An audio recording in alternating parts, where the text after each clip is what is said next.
All right, we are here back with the TFL podcast 2025 season 9. It's good to be here, guys. It's good to be here. Good to have all of you guys on. Let's just hop into it. What are let's just go into each one of us. What are your specific goals for the year? What are your goals for your team? Some of us are captains here, some of us media members, some of us players. Like, what are your specific goals for the year? Grant, you can go ahead and just go first. Yeah. Well, coming off a championship, I would say the goal is to repeat. It's that simple. I'm sure my team's going to look a little differently this year, given that I'm going to have the last choice of the order, I guess if you would say that. But yeah, just to repeat, get a good team, have fun with the boys, and yeah, win another championship. Lucas? I would say this year, it's always the goal every year is to win a championship, but it's kind of hard to know before you see the team and know exactly who you're playing with to really set those specific goals, I'd say. But, it's always just to get a little bit better. Every year you just want to get a little bit better. Maybe a lot better in a big jump, but, when it's year 9, you hoping you're at that prime spot you are, and just each year you just get a little bit better. So that's the goal, just be a little bit better than last year as of now until we see more of the layout in the landscape of this year's TFL. Yeah, for me it's just getting back on the field. Man, I miss it. A lot of sleepless nights just wondering what could be. Went out of the game with a lead on the team that won the championship. So you think back to that, and it keeps you up at night, just knowing what could have been for the team and for your players. But the goal is just to be out there and show that I'm the best receiver and win a championship. Yeah, I think sitting in the booth, the only thing we can really aim for is to provide the best quality media for all the fans to watch every year. That's all you can ask for from us. I think you guys have done a good job.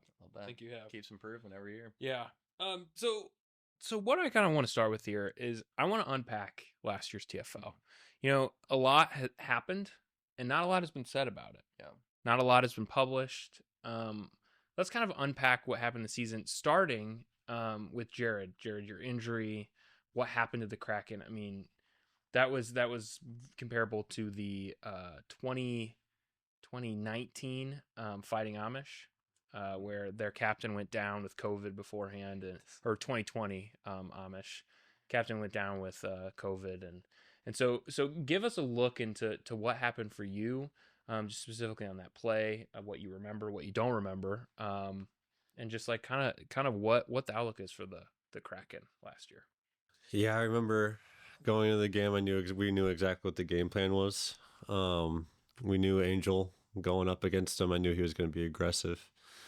And so the game plan for the first couple of drives was just to take some deep shots. If you know the Kraken, that's not really what we're about. We like to move it up the field sporadically and then choose our deep shots. But we were going for deep shots, and we took them. And yeah, just a deep ball got thrown up there, little bit underthrown, and Angel was able to make a play on it. And so he did make a play on it, and as I went up for it, we just collided, and I lost my footing and hit my head on the ground. But yeah, went to the blue tent. I didn't get cleared for the rest of the night. And it's just really unfortunate the way it panned out. I really think if last year goes the way I wanted it to go with Tyler and even myself, Kelson would be getting drafted top 5 and as a quarterback this year. Unfortunately for Kelson, I don't think he's going to get that chance. I think he's still second round receiver. I don't think another team's going to give him a shot at quarterback, but I really did think he had potential there from what I saw, and it's unfortunate for him, but he'll just have to bounce back. Yeah. Question with the Kelson situation. We've seen, correct me if I'm wrong, sparks of Kelson in the past where, he won a championship, broke the Kelson curse. with Callenwood and the High Steppers, and then last year, I mean, he was going under the radar, but there were some experts speculating that he was going to have a huge year. I mean, like every week, like in the scrimmages, he was very noteworthy, I thought. I mean, just the way the ball was coming off his hand just felt different. Just seeing the way it was spinning. I don't know. He seemed like he just had this fastball that he hadn't had in years past. And almost just that look in his eye, too. Like, he was hungry. He was ready. Just ready to break out. Have a breakout year. He had a lot of confidence. Yes. Like, and Jared, that could be a testament to the Kraken organization and just the confidence you instilled in him. But what did that look like at practices for you guys? Was that something you emphasized? I mean, really, every player on the Kraken's going to be confident going into the season. It doesn't matter if you're Kelson. It doesn't matter if you're the last pick of the draft. It doesn't matter if you're the first pick of the draft. The way we prepare, the way that we make sure our players are ready, no players going into the season feeling like they're underprepared. They're going into the season. They know what their role is. I think from my experience coming from a player that wasn't always a captain, coming from a place where I have been a second round draft pick. I know what it's like to play in your role. And because of that, we put that into practice. We know what our roles are on each play. We know what we're supposed to be doing. And that's what we do. And because of that, I think our players have more confidence. It's really good. Lucas, last year for you, we were on the same team. Mm-hmm. What was that year like for you? I think looking back in 5 years, we could look at that team and think it's one of the more underwhelming teams. Because potential was there, but just it felt like we just didn't do the little things the best a lot of the time. But I mean, we still battled. Got a couple victories, but obviously fell short. But our defense was there, which was kind of the part we were worried about, and just the offense sputtered. You know, a lot of that's on me being the quarterback. Just wasn't as sharp as I was the year before. But I thought play calling was a little rough at times. But yeah, it was kind of unfortunate because I really thought we had a shot to take down the eventual champs. I mean, what did we lose? 14-7. So a tight battle, but just a couple of things that didn't really go our way either. Plays looking back that, you know, ball could have bounced the other way and we could have been in position to win a game. But it's just unfortunate how it went down. But you know, you got to bounce back the following year. You got to forget about it, move on. Yeah, I mean, just to go on top of that, the Criminals, we had a pretty devastating year. You know, but I do want to say the Hurricanes, they came out and played. You guys came out and balled. Angels defensive battle. Angels a great. I mean, best defender I've ever gone against. Yeah, Clamps. Easily. And you know, you guys put up really good fight. Now that kind of brings me to championship. You were getting called washed. You were getting a lot of things were being circulated in the media. What was that like? You know, proving people wrong, but also taking a little bit of a different role. What was that like for you? Yeah, I mean, it was tough. Just like going into that year, there was honestly like a lot of self-doubt. Like, would I be able to be a wide receiver one on a contending team? Like, I knew those were a lot of the rumors, but honestly, I was believing it too. I didn't know if I could do it. And so, especially when you have an MVP type player in Angel, you want to not get in the way of his success. And so, yeah, there was a lot of pressure going into this year, or last year, I would say. So, yeah, just proving all the haters wrong was amazing. I mean, it was so fun being a part of that team. Angel was a great leader for us as our quarterback. He did an unbelievable job. Caden, I mean, what can you say about Caden? I mean, he just does his job. So, yeah, it was a great team to be part of, and yeah, we had a lot of fun. I'll say this about the Hurricanes championship. I think it's one of the more surprising champions we've had in league history. 6%. That's what they were given. Shoot Analytics, 6%. No. Guy knows Chip nothing. and looks a little. Never know to trust that guy. That little troll just A little came from. potty with Clearly. analytics, Yeah. but I guess we see how we feel about human analytics. But He went into his cave and came out with random numbers. really good defense, which it's probably a topic for a different day. But the TFL is almost seeing. I would imagine the offensive numbers are going to be at an all-time low last year, and the Hurricanes were probably the best defensive team, and that clearly showed to be a major factor that maybe we're switching in the league to almost where the defense is what's going to win you a championship. And it's not just going to be, can you first win to 28 where you got to win games 14-7, or they also have the ability to score touchdowns when they need to, timely touchdowns, which I think was huge for them, and part of the reason why they're able to win the championship. Why do you think that is? Do you think it's the personnel of the league now, or us getting older and not getting that separation? I think if I can step in, Go ahead. I haven't watched much film. I know the numbers, but I haven't watched much film. What I believe it is guys know they can get away with a lot. There's 2 refs on the field, and you're gonna have to make them throw the flag. And there's a lot of guys that, you know what, if the refs aren't gonna call it, I'm gonna grab. Yeah. I'm gonna make sure you don't get a clean break off of your route. And I think that's a big part of it. Teams realized, hey, these refs aren't gonna throw flags. I'm gonna be handsy. And like Lucas said, it's a defensive battle, and almost in a way that makes offense a lot more important. If every team is able to do that, obviously Angel is the best defensive player in the league. But if every team is able to get multiple stops, it's going to be the team that can score every drive. That's the team that's going to win. Mm-hmm. Yeah, and one thing on the Angel thing, I was looking at stats.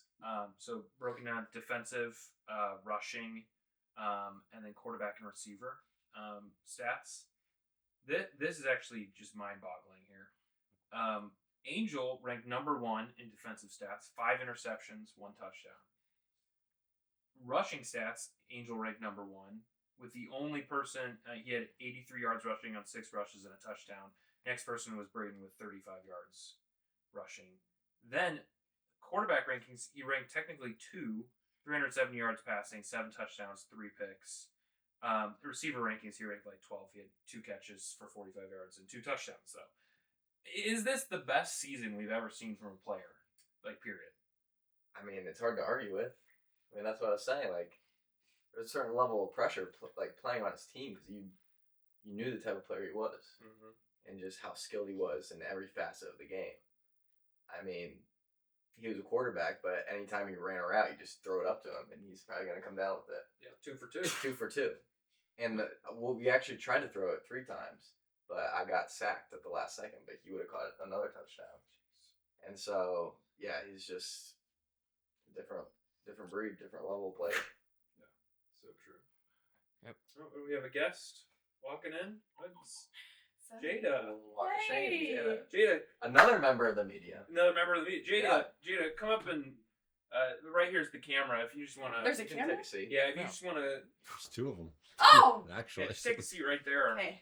Jada, talk about what was Whoa. TFL like What kind of for you podcast as is a this? media member. In general? Yeah, what was it like being a media member? What was it like, just being there? What was the atmosphere like? Well, my first year at TFL, it was overwhelming. I was just getting into the game, but last year was the best year ever of my life because I have a champion. And so it's just really awesome to be a part of something that is so special and important to all of these guys. I love it. I love playing a part. I like being a part of TFL. It's awesome. We have a 3-time champion. I know, but I wasn't there Yeah, I for the know. other ones. I cry when I go to sleep sometimes. All right. Well, Should I leave? Thanks for your thoughts. Yeah, Jada, if you can stay, you can leave, whatever you feel like you want to do. Yeah, you like my bling? What the heck? It's for the Are you podcast. kidding? I got a free ring today. We were talking about how we need to put more respect on Timmy Jordan's name. Oh, whoa. Because, don't get me wrong, Angel, and I haven't watched the film. Those stats, they're great. The best defense is offense. And for about a 2-year period, Timmy Jordan could not be stopped. I mean, every drive it was scoring. It's 3 years. I mean, look at Timmy Jordan's stats. If you want to talk about just pure ecstasy, it's Timmy Jordan. Look at his stats. I mean, I would argue best years. Timmy Jordan has one of the best years I've ever seen. Pick any of his three. I mean, Angel definitely has one of the best ever, but I think there's a couple years we've seen that could rival that or be near that, and so it's hard to say a definite yes. I'm just saying, the two sides of the ball is the most important, like, impressive thing. And, like, for Timmy, yeah, he dominated, but he also had a Gabe Coinger in his prime, a Braden Hicks, who's a unit. Like, he did have a star. Regardless. Well. And he didn't even win MVP. So, Regardless. like, Gabe technically probably had a better year than Tim. From the voters' Talk about standpoint. that. I think that has more to do with the captain than it does the player. Interesting. I think Timmy Jordan is the second best player you can draft, and I don't think that's a crazy take. Now, we did see Timmy Jordan lose his first ever playoff game this past year. Well, Is he on the decline from this point, or was this just one of those years you get put in a bad situation, you do the best with what you have, and you can't overcome it? Or what are you thinking there? I mean, I think we definitely give it a year. I mean, with the Renegades, you know, their history. It's a graveyard. It's a graveyard, so I won't judge him quite yet for a decline. We'll see, just maybe with the new scenery and new team, what he's like. But, I mean, definitely suspicious. Yeah, I mean, let's not let 1 year discount his. Yeah, when you got 3 good years or great years in a row, you can't. 1 year is not going to knock you off the pedestal. Like, it's going to take more than just 1 year. But you know, people are obviously going to be out up for blood when they do see you have a down year, because when you do, you know, basically just run the league for 3 straight years and you're winning championships left and right, you're never losing games. They're going to come at you hard when you finally do. But I think we'll have to see this year, see how it goes. Timmy Jordan still has something that no one else in the league has. The ability to just put the ball where he wants it. No You're sitting other. next to one other guy. No. There's not another guy. That actually brings me There's to not a different, another guy. That actually brings me to a different thing I wanted to talk about. Is Lucas Turnwald elite? No. Zach, I want to hear your take on this first. Is Lucas elite? elite? I think Lucas can place the ball where he wants it a little bit better than what Jared thinks he can. But I'm sorry, Lucas, you lack a little bit of the arm strength to kind of force some of Get it those 30 yards. passes in there. You need to get it 40. Yeah, I get it to you. So. I mean, I think Lucas is a very good quarterback. How many championships do you have? 1 One. Yeah, I mean, I wouldn't call him elite, as wide receiver. but he's definitely a very good player. Let me be honest. I would say no. I would say there's truly elite players in this league. There's not a lot of them. But I think the quarterback position's at a premium when there's not a whole lot of great quarterbacks in the league. A lot of good, but not a lot of great, or a lot of solid, not a lot of good. But I think when it comes to the quarterback position, there's only a couple that can say they sling that ball better than me. Here's another thing that I was recently talking to a player within the league. I won't name him, but he's currently in Indianapolis studying dentistry. Okay. And he told me that he is on a 3v3, or I could be wrong on that, but I think it's 7-on-7. 7-on-7. Something a little bigger. 7-on-7 flag football league. And he's the quarterback. And he said he's slinging the football right now. The record. We got any info on the record? I have no info on the record. Any stats, record? But what I've heard is that, I mean, he's very optimistic, very much like, yeah, he's slinging it. In the most Drew... Oh, sorry. In the most... Yeah, okay, the name's out. In the most Drew Dunham way of being confident, he was confident, but he was very humble. I think we have several people in the league that can go out there and just sling it in scrimmages for fun. Yeah. But I think when the time comes and the TFL starts and you're under the lights, you're in the stadium, I think there's only a few that can do it at a high level. Yeah, it's different leagues. It's not a comparison. I mean, it's great for him. I'm sure he's having a great time in Indy, slinging the ball around. But when you're in that Plex on that December cold night, it's a different level. Yeah. So next question: is Josh Sparks a viable quarterback? Can he be trusted to quarterback a TFL franchise and possibly bring them a championship? He's gonna hate me. Yeah. He's gonna hate all of us because I know what all of our answers are. Yeah. But it's no. And he's gonna bring up the stats. He's gonna bring up the stats. Great stats. That team had a ceiling, and that team. I mean, with Braden and Zane, they had a ceiling. And I don't see him having another team as good as that one. And I don't think. I don't. From what film shows me, I don't see what there is to rave about. I think like a comp in my eyes is like a Brock Purdy type, where when he doesn't have stars around him, it's kind of ugly. It kind of like, okay, like, yeah, not gonna win anything. But when he did have Zane and Braden, like he had great numbers. He was good, but yeah, as Jared said, it does feel like there's a ceiling, and I don't think that ceiling is a championship. But he can clearly get you to compete for one. But I don't see a team led by him winning 2-3 games in the playoffs in a row.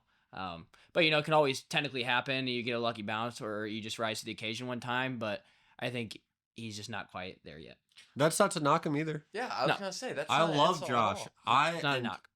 He doesn't want to play on my team because I'm going to say I don't want him at quarterback. But I'd love to have him on my team. He's passionate. He Very cares. passionate. He's going to show up and practice and know his role. But if I'm drafting him, I'm not putting him at quarterback. If he hates Brock Purdy, I'm sorry. I'll switch you to Jared Goff for you.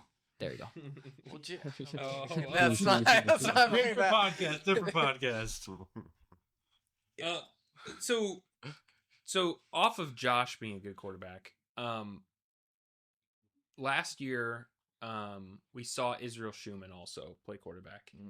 He had an okay year, great regular season, fell apart in the playoffs. He was devastated after. I mean, I'm pretty sure there's a shot of his just full face in his shirt. I mean, he had to sit alone for a while. This brings me to my next question. What does it take in the TFL to have the mental fortitude to come back every year and say, this is a new year, it's a new me, I can do it this year? Especially for a guy like Israel that's hasn't had that success, hasn't gotten to that mountaintop moment. What does it take? We've seen guys get angry, we've seen guys get upset, we've seen people really. I mean, what's the mental fortitude to be in the TFL like? I think it's all a balance. You have to have a balance of just going out there that night and playing free and just playing ball, and you also have to be prepared. And being a part of a team with Israel, he's very prepared. He's probably the most prepared player that's in the TFL. But he doesn't go out there and play the games. He's just thinking too much in his head about stats. He's thinking about especially his stats, which is a whole nother issue. But you have to play with a lot of freedom. And on the other side, Cal. I mean, Cal's one of the most talented players that we have in this league. And I mean, he's won a championship because of that talent. But sometimes he can lack some of the preparation, and we see that some of the times, in the playoffs with his talented team, just not quite making it. So I think it's just all a balance that you have to battle with. And I think, yeah, you don't want to be all analytical, but you don't want to be all freedom. But as Grant was saying, but I think for Israel, when you have those tough losses, it's all about moving on to the next year, forgetting about them. And when you have a good year, it's about building off that year and getting yourself better and finding where those little mistakes go that could put you, over the hump the following year or get you another win the following year. But it's about forgetting the bad years and building off the good years. We always want to build off every year, but I found it more helpful just to kind of put the bad years away and look forward to the next year and start grinding for that year so another bad year doesn't happen. Yeah. And I think, too, talking specifically Israel Schumann, I love him, but he's got to humble himself a little bit. I mean, he's getting drafted late first round, early second round, and sometimes later than that some years. And with that being said, like you gotta know it's not your role to be in charge. Mm. It's not your role when you're on the field to be in the huddle calling out the play. If that's what your captain wants, that's fine. But if on my team, I mean, I can't have someone that I say a play and it's, well, what about this one? What about this one? When am I going to get the ball? When am I going to get the ball?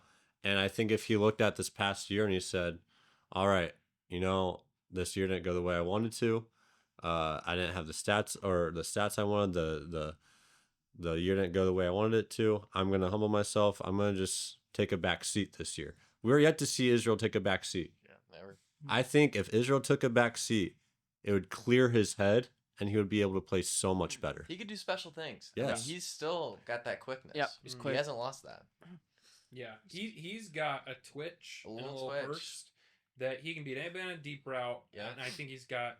A lot of plays Angel has said this actually. I was about to say that. You were about to say it? Mhm. Angel has said this, that Israel's the best pass rusher he's ever gone against. Yep. So he's got the defense too. He's quick. He's quick. To quote Angel, there's only one person that he can't get around.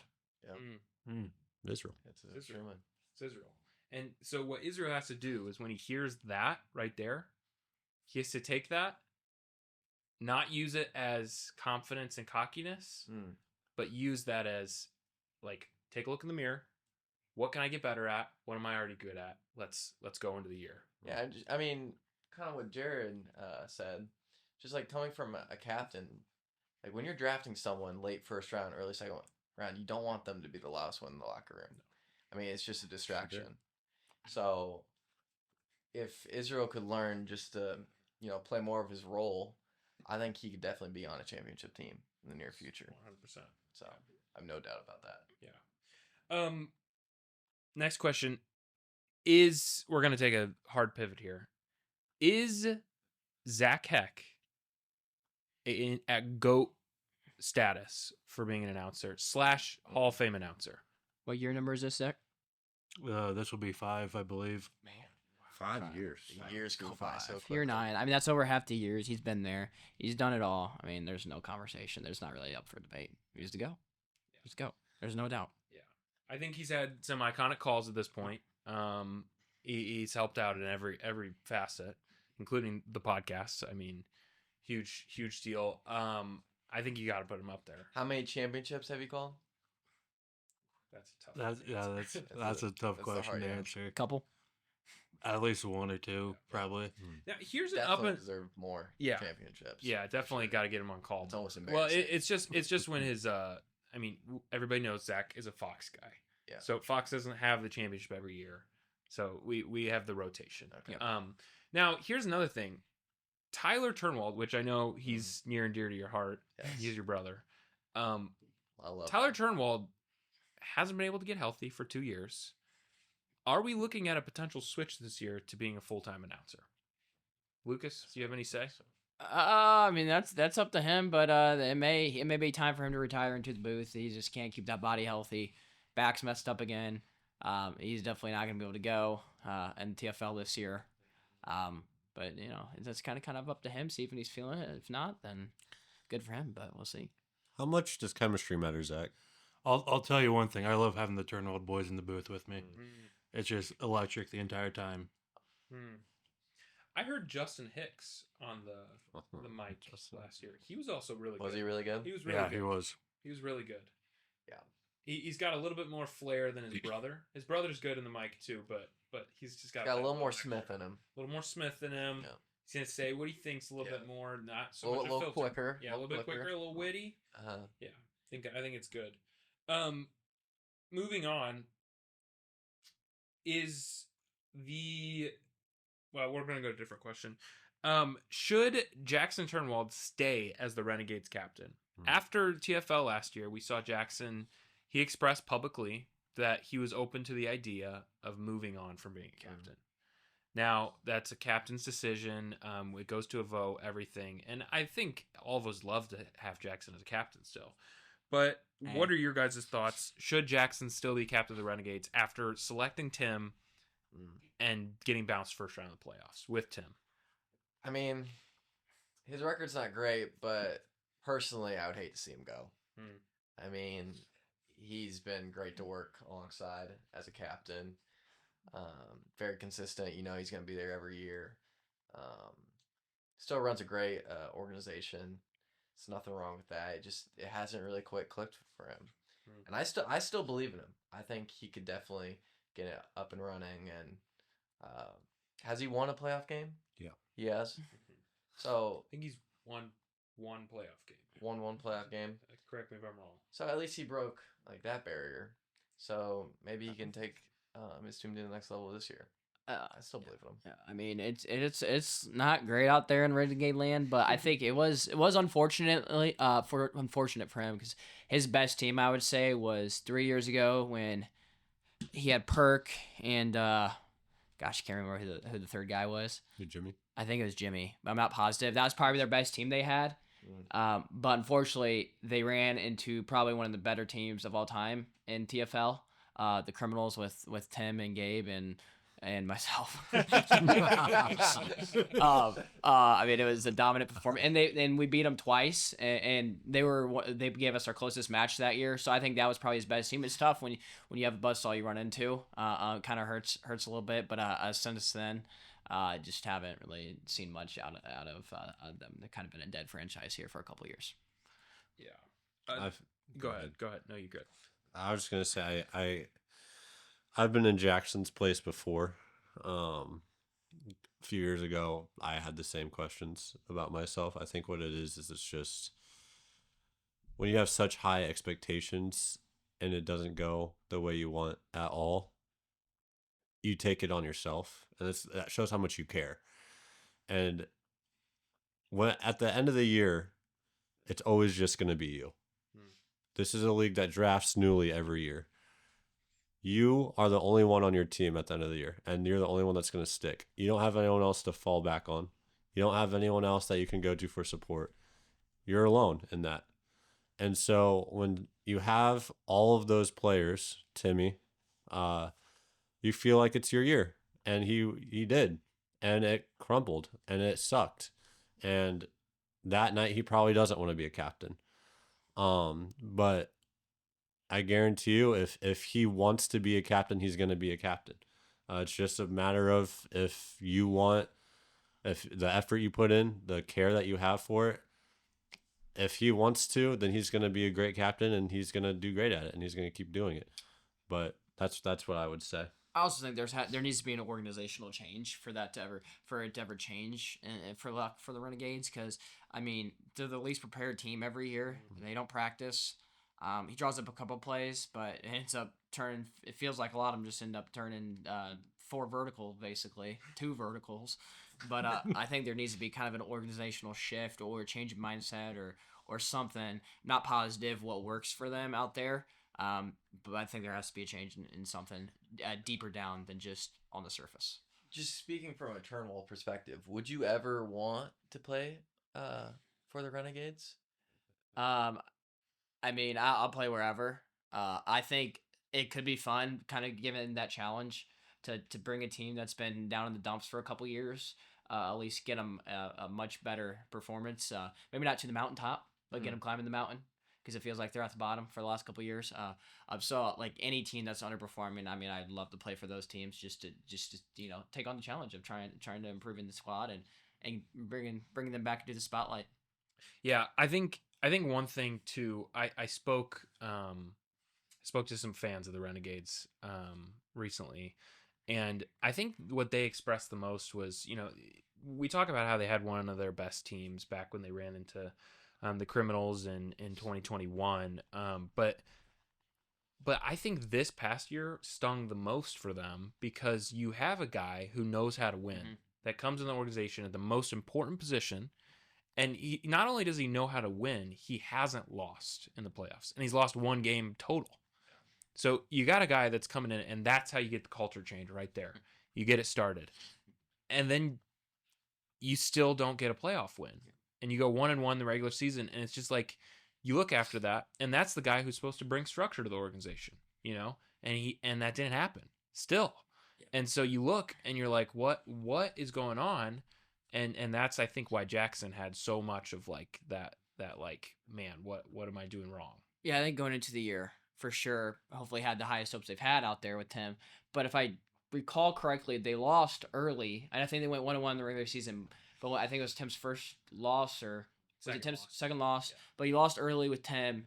I believe in their first game they played, and it's like, oh, this is the same old Renegades. You know, you got Tim, and you lose right away.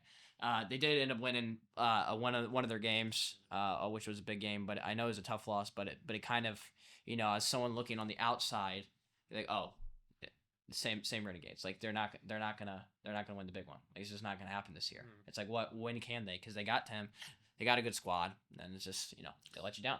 Maybe that speaks into what Grant was talking about. Maybe this is an eye opener for Jack in saying, all right, obviously it's not a talent thing. It can actually be a good thing. Jack has all the talent in the world. He just had Tim. Obviously it's not a talent thing. Maybe it is organizational. Maybe it is the play calling, the preparation. If he gets that right, who's to say he can't go all the way? Yeah. So, next question, and this one's very, very close to me.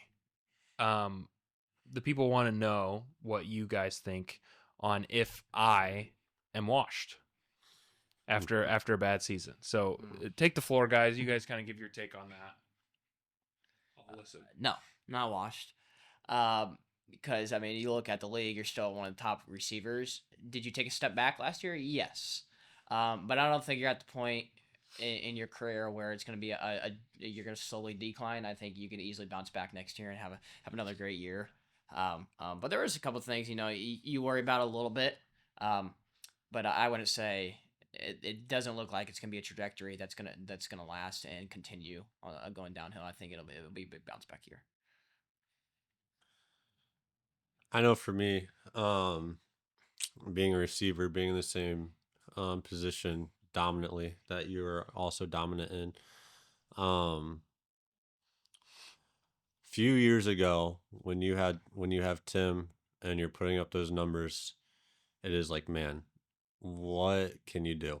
It's almost like Puka and Stafford right now. It's like it doesn't matter, and it just feels. For me, I have that confidence. Of course, I have to every time I go on the field to say that I'm better than anyone else. And during that time, of course, I would say that I was better than you. Maybe I wasn't, but for me, I have to have that. And maybe it takes a little bit more convincing for myself when you're with a few years ago with Tim. Last year, definitely have to do less convincing. And I mean, you can take with that what you want. I still, like I said, I still think there's a big three in the receivers, and I don't think you're out of that by any means.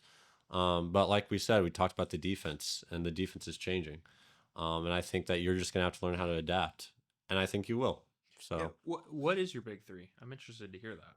I think it's you, me, and Braden at receiver. I mean, who else is receiver every single year?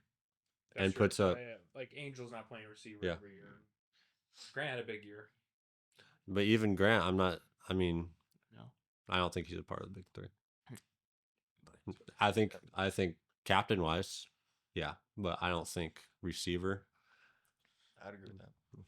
It will be interesting to see too this year with Gabe. Now that he's married, is that going to cause him to take a step back or a step up? That's a very good, interesting point. That back that yeah. up. Very interesting When point coming people up get here. married, Mm-hmm. their play declines pretty quickly. I better get a ring this year, or else. Sorry, Carly. It's gonna be a Is a minute. ring coming? It's gonna be a minute if I don't get that TFL championship. But going back to the question, Gabe, I think wash is just too strong Yeah. of a word. Yeah. I mean, I think it just shows you like how dominant you were in those 3-4 years. And I mean, just preparing against you, you were feared. I mean, you were the X factor. I mean, when it was me, Lucas, and Israel, we were like, how do we stop him? Might as well just throw 2 guys on him. And that's unheard of. And that still didn't work. You know, we didn't really execute that well. No. But No. Guys are running into each other. we didn't execute it well, but it just goes to show you, like, you were a handful to prepare for, and this last year, maybe it was Spotty quarterback play. yeah, maybe it was because you didn't have Tim. Maybe that was really your See, uh, yeah, I see what you're saying there, but I did have Lucas 2 years ago, and we did have a great year. Yeah. Here's for you, Gabe. I think you do have something to prove because you're yet to win a championship without either Tim or an ex-captain. What, and that you are a great player, by no doubt. But what can you do to make sure when you don't have that other guy, what can you do? So, a couple things we want to touch on here, just to wrap up the pod. This year we have 17 people, pretty solidified in the league, barring any injuries or health concerns. We are looking for that 18th person, and some names have been thrown around and stuff. What are your guys' thoughts on who could be another person in the league? What are you guys thinking? I know Connor was thrown out there. It's an interesting one. It is interesting. Another we can talk about him because I kind of find that interesting too. Another name that I just thought of off the top of my head, Ryan Chell is. I'm wondering if he's one to bring back. Bring him back. And the reason I say that is because as we're seeing kind of a top heavy league with Tim and Angel at the top of the draft, and then it falls off there. Kind of finding ways to make sure, do we really want another top pick? And it just depends on what the league wants. Do we want another top guy in the draft, or do we want someone that is drafted lower? And Chell was sad when he left. I mean, Chell didn't get the invite. Chell didn't opt out of being in the league. He was expecting to be in the league, and he was kicked out, basically. And so, and that's not because of his play or anything. We just aren't as close with him anymore. But it's something to pick your brain. I don't know. There's a couple interesting people thrown out there because you immediately have Connor would become the oldest player in the league. But Chell, significantly oldest yeah, player. significantly. 32, I think. Did play quarterback, I believe, in college at a That's small the college thing. school, That's so a he could big be a deal. good player. Who And knows? he's in good shape. Yep, he is in good shape. Chell, since last TFL he played in, married, now has a kid.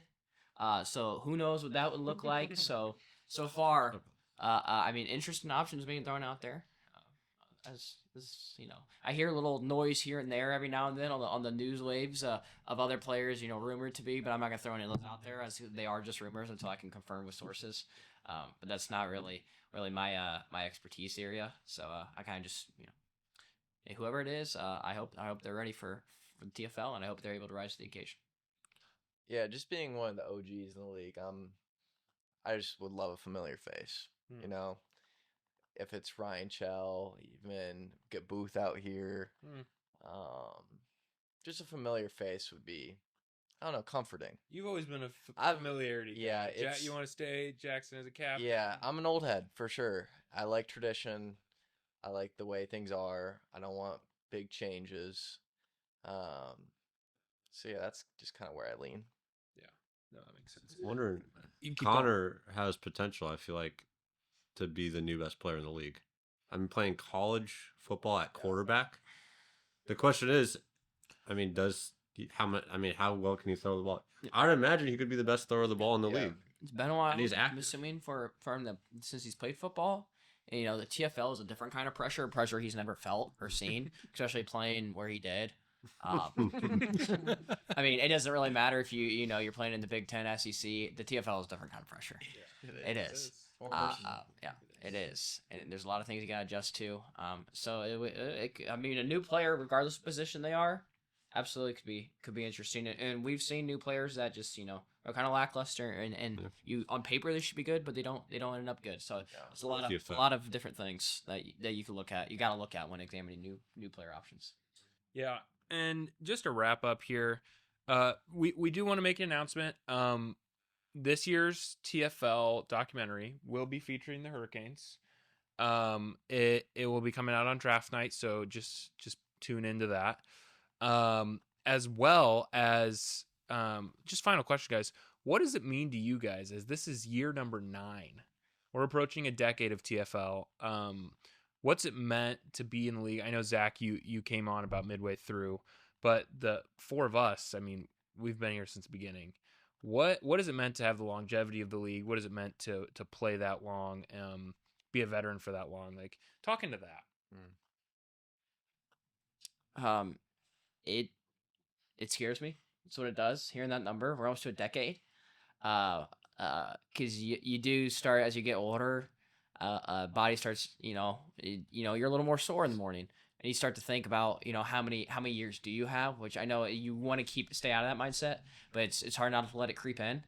But obviously it's an unbelievable accomplishment to be on year 9, and super excited. I'm not saying retirement's anywhere near soon, but year 10, everyone's getting older, and you start to worry about bodies, falling down or shutting down a little bit, or we did see a big injury last year. Hopefully stay away from those. But I mean, it's just, what just an accomplishment for the TFL to be nearing a decade. That decade one's going to be special. It's going to be special. I think it just speaks to the bond between all of us, and I just want to take a moment and just say I'm so thankful. Thankful for just the guys in the league, especially that core group. And not the core group doesn't necessarily mean the OGs, like Zach, Josh. You guys are part of that core group too. But just 9 years. When I think of guys like Cal, Braden, Israel, Luke, like us four, I mean, just so thankful for the friendship we all have. Yeah, it almost makes me emotional. Like, it's a special bond that the TFL just brings all of us together. I think it speaks to the leadership of TFL. I mean, it starts with Gabe. I mean, he puts all these, like the draft night. I mean, the draft night has evolved into this huge night. And then renting out the Plex, having that facility is just incredible. And just everyone committing to the league. I mean, getting 18 guys all committed For 2 nights. It's just special. So, yeah, it's just an honor to be a part of this league. Yeah, just reiterating that, guys, it's thankful that we can have a group of friends that are, committed to doing this every year. I mean, it's just like, you don't get that everywhere, especially the longevity of that, staying friends with that many people. We've lost them along the way. We've lost them along the way. But they might come back. Who knows what happens? You know who you are. You know who you are. We'll just keep that out there. Yeah.